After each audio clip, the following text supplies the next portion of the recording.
누구나 화를 냅니다. 화를 내는 것이 꼭 나쁜 일은 아닙니다.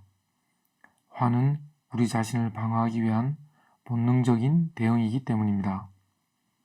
하지만 화는 잘 다스려야 합니다. 화를 내는 것은 다른 사람들을 불편하게 할 뿐만 아니라 우리 자신에게도 좋지 않기 때문입니다.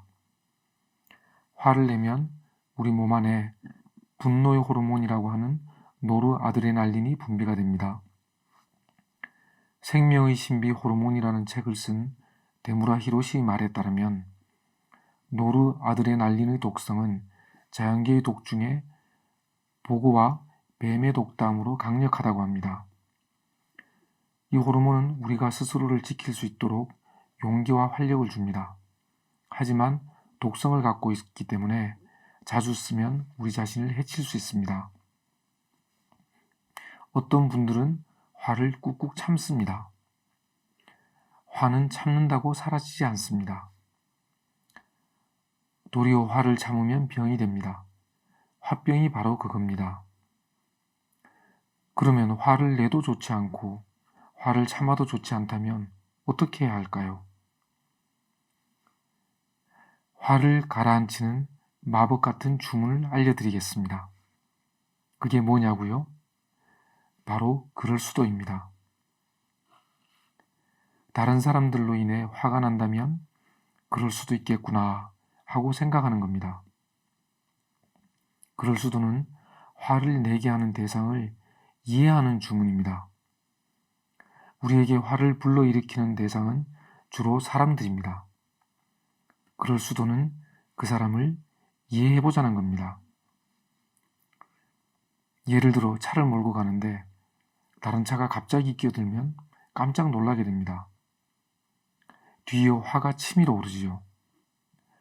경적을 울리거나 창문을 내리고 욕이라도 한바탕 하면 속이 시원할 텐데 그 차는 속도를 내서 멀리 가버렸습니다. 게다가 자신이 몰던 차는 신호등에 걸리고 말았고요. 화가 치밀어 오릅니다.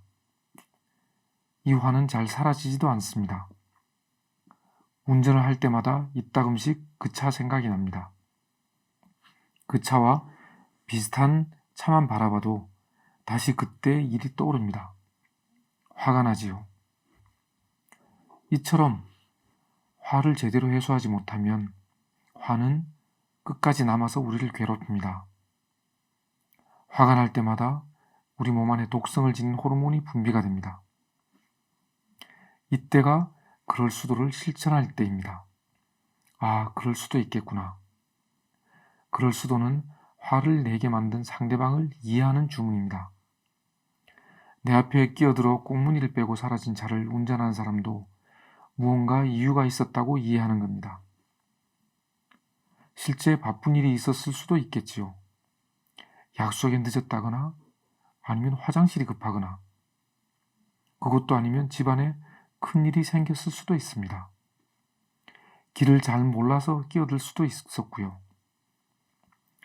입장을 바꿔 한번 생각해 보세요. 누구나 그런 때가 있었을 겁니다. 다른 경우에도 마찬가지입니다. 카페에서 줄을 서 있는데 누가 새치기를 했을 때, 식당 주인이 나보다 늦게 온 사람에게 음식을 먼저 가져다 주었을 때, 누가 내 뒷담화를 했다는 사실을 알았을 때도 화가 납니다. 화가 나는 것은 너무나 당연합니다. 앞에서 말씀드린 것처럼 화는 우리의 생존을 지키기 위한 본능적 대응이니까요. 화가 나는 것은 어쩔 수 없습니다. 하지만 화는 억누른다고 사라지지 않습니다. 화에 마음을 주면 불에 기름을 붓듯이 더욱 커집니다.